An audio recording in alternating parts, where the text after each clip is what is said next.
Okay, hello, good day everyone. Sorry for the inconveniences. Ngayon ko lang to na-upload, ngayon ko lang to na-record. This will be the discussion through video lesson ng ating week 3 and week 4 ng ating second quarter. So this will just be a raw recording. So please bear with me, wala masyadong edit to. Okay, so for our week 3, okay, so that should be after the 2 weeks break, 2 week academic break. So, last time, yung week 2 natin, we discussed about lines and the different variations of line. Now, here, we are discussing the, for week 3, we are also discussing shading techniques. And then for week 4, we are discussing horizon or perspective drawing. But before we go to the perspective drawing, let's first discuss um, this one. So our goal or our objective is still apply a range of techniques to come up with interpretation of objects or ideas. Okay, so this module is already uploaded in our Google Classroom. So please visit your Google Classroom for the module. Okay. So objectives, specific objectives is we're going to differentiate tonal values and linear marks. Practice using the different shading techniques. And last one is understand the importance of applying tonal ranges and linear marks to produce illusion of form in an artwork. So basically, it's just a repetition of what we have discussed during the first quarter, yung may shading techniques, yung mga hatching, cross-hatching. Okay? So, ayan, we will not do this anymore. Yan. So, illusions of forms in drawings. Now, every image is made up of a range of tone ranging from darkest to brightest area and everything in between. Okay, kung makita natin, yan example ng isang color, but it's actually from white, gray to dark. Now, we have different terms when it comes to color in drawings. We have value, or other term for value is tone. It refers to the lightness or darkness of a color. The volume scale bounded on one end by pure white and on the other by black. Okay, so ibig sabihin, it gives the color additional per se value or addition variation of that color. Let's say for example, we have green dito sa isang side, dito sa side na to. Of course, pag papunta sa kaliwa, light green, papunta sa pinaka-white. So basically, parang white to a specific color. In this example, from white to black. Though technically, black is not a color. So let's say, for example, we have the color blue. White on the left side of the screen, and then blue, the darkest blue is on the right side of the scale. Okay, so ibig sabihin, gitna dito may sky blue, navy blue, light blue, tapos papunta na dun sa pinaka-white mismo. So that is what we mean by value. Okay, and then we have these three terms, the high key, middle key, and then the low key. Now, values in the lighter end of the spectrum or yung nasa left side. In this case, yung scale na to is on the upper side. We call this the high-keyed colors. Those on the darker end are low-keyed. Highlight, mid-tones, and shadow are the tonal values of different areas in an image. So why is it called high-keyed and low-key? So meaning high, ibig sabihin high, mataas yung white value niya. Sabihin lighter, basically it's lighter color. And low-key, mababa yung white color niya. So parang mas papunta tayo sa pure color. So walang masyadong halo na white. Okay? Again, high key are the colors or the values or the tones in the lighter side. And the low keys are the colors or the tonal values in the darker side of the scalar. So papunta tayo, pag low key, papunta tayo dun sa true or dun sa actual color. Highlights consist of the brightest areas. Shadows consist of darkest area. And then midtones, gitna nung dalawa. And then linear quality, another term here in color in drawing. It refers to the specific kind of mark and includes the line length, mark thickness, curvilinear or geometric suggestions, and medium used to make the mark. Okay, so those are the different terms that we use in values or in colors in drawing. So we have high key, middle key, and then low key. Basically, we are discussing this because we need to make sure, we need to know that a certain color has its lighter shades and then darker shades. Now, speaking of shade, we have discussed the different shading techniques. We have various types of shading techniques as shown in the picture here.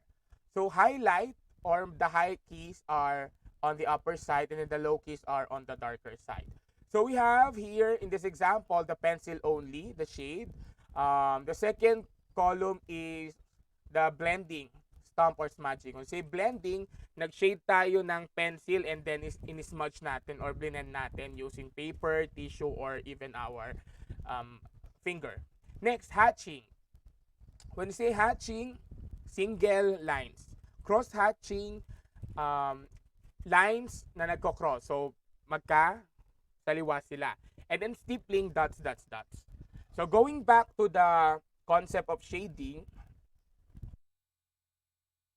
for example here in the stippling, kapag light yung shade natin, ibig sabihin magkakalayo yung mga marks natin or yung stippling marks natin. Now, the more they get closer or the more they get dense, the denser they get, mas nagke-create tayo ng illusion na yung area na yon is darker.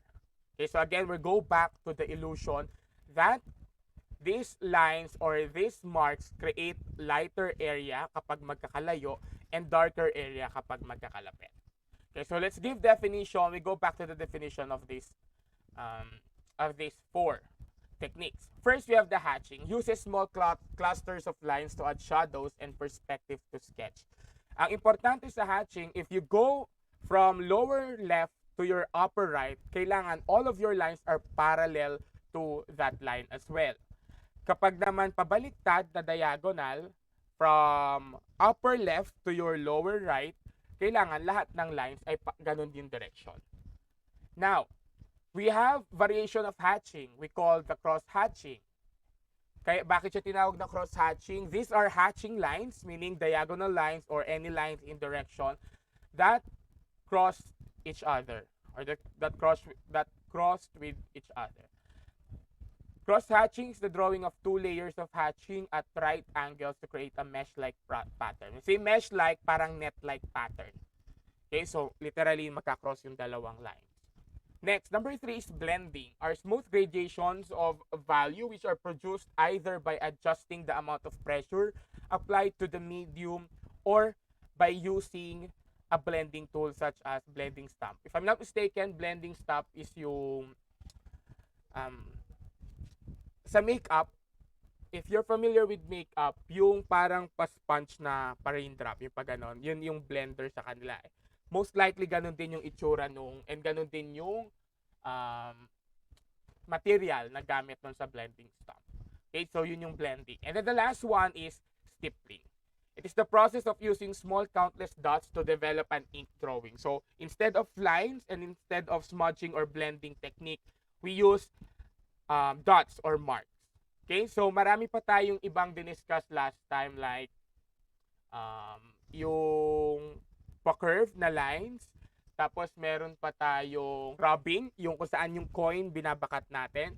Okay, so in this lesson, 4 lang yung discuss natin. We have the hatching, we have the cross-hatching, we have the blending, and then we have the last one is stippling. Okay, so yun yung different shading techniques. And then, why did we discuss values? Because we need to go here dito sa ating main lesson and main activity natin, which is the shading technique. Okay, so again, going back dun sa values, on this side, these are on the upper side of the scale. We call this the high-keyed values. And then, this one on the lower side are the low-keyed values, meaning they are on the darker side of the color. Okay, so for our written activity, we're going to discuss, or you're going to answer this one. Guide questions.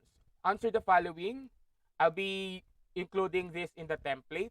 Number 1, what are the different shading techniques? Give a short definition for each technique.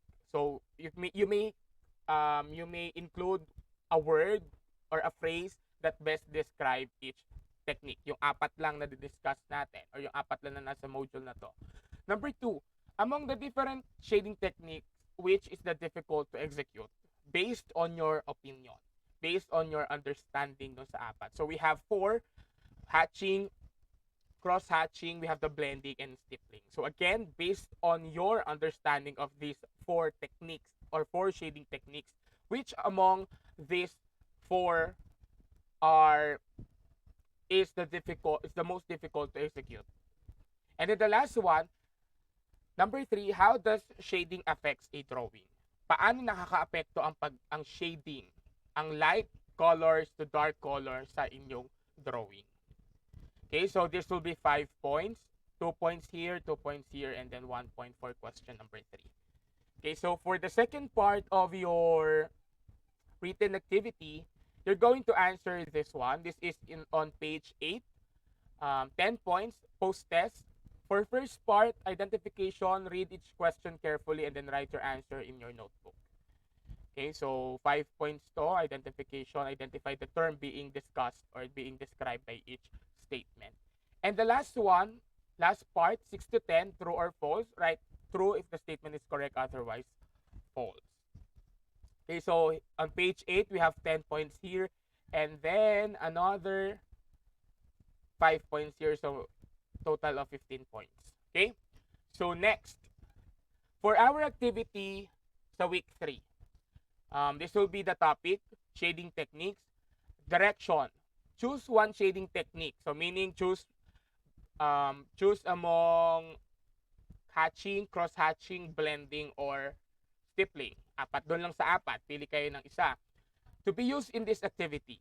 So let's for example, pinili ko stippling. Create a shadow technique palette and apply this palette to the circle to create an illusion of sphere. So pinili ko ay stippling. So meron ditong palette. So parang ganito yung magiging template, ganito yung magiging itsura. So on the left side, meron ditong 7 boxes, 1, 2, 3, 4, 5, 6, 7. So from light, katulad ng example dun sa first part of the module, yung technique na stippling, paano ko i-apply yung stippling from light color to dark shade. So kung pinili ko stippling ang pinili ko dito, most likely ang kakalabasan ng drawing ko is this one. So I'll be reproducing this one or replicating this one. Okay? So kung cross-hatching, most likely ganito yung magiging itsura nung color, yung palette nyo doon sa left side ng inyong drawing activity. Hatching, eto, and then blending, eto. Okay? So again, that's the first part. You're going to create or replicate the shading technique according to your chosen shading technique. Kung cross-hatching, hatching, stippling, or blending. Now, next. In this part, you're going to create a circle. And then, pinili ko stippling. So, isi-shade ko yung circle na pa-stippling technique. Okay, so ibig sabihin, if meron siyang part or meron niyang area na light papunta dun sa pinaka-dark. Since meron siyang light source, dapat meron din siyang shadow. So kung dito ang light, from here papunta dito, on the contrary, ito yung magiging shadow niya. So para kayong tumingin sa isang basketball. Kapag tinapatan nyo ng ilaw yung isang basketball, saan mapupunta yung shadow? Okay? Then, first element nun shadow, and then second is yung shade, yung technique na pinili, yung shading technique na pinili niyo. Okay, so 2 parts etong ating activity, but should be drawn in a single Oslo paper lang to ha. Again, first part is this one, yung shading palette na produce nyo or pinili nyo, and then the sphere. So most likely your sample final output will be like this. Okay? So for kapag pinili mo is blending, so you have to create a shading palette here, and then apply mo yung shading technique o yung blending shading technique dito sa circle. Okay, and then details, full name, grade and section, school, TLE-ICT, illustration, activity number 2, and then the title is shading technique. Ito yon. Okay, so if you're done with your activity, you may turn it in sa ating designated assignment doon sa Google Classroom. Okay, so rubrics will be also uploaded there doon sa ating assignment. So if you have question, you may send me a personal message doon sa aking account or doon sa GC. If hindi ko nabasa, please call me out doon sa GC para makita ko yung message nyo. Okay, so again, activity, written activity natin, guide question, letter E, here on page 6, and then the continuation of the written activity is on page 8, 10 points. So for the performance task, general instructions will be can be found in page 7, shading technique. Okay, so hopefully you will be able to finish this one. Deadliest deadline will be on February 28 to give consideration 2 weeks, almost 2 weeks consideration para dun sa mga activities nyo. Okay, again, deadliest deadline will be February 28.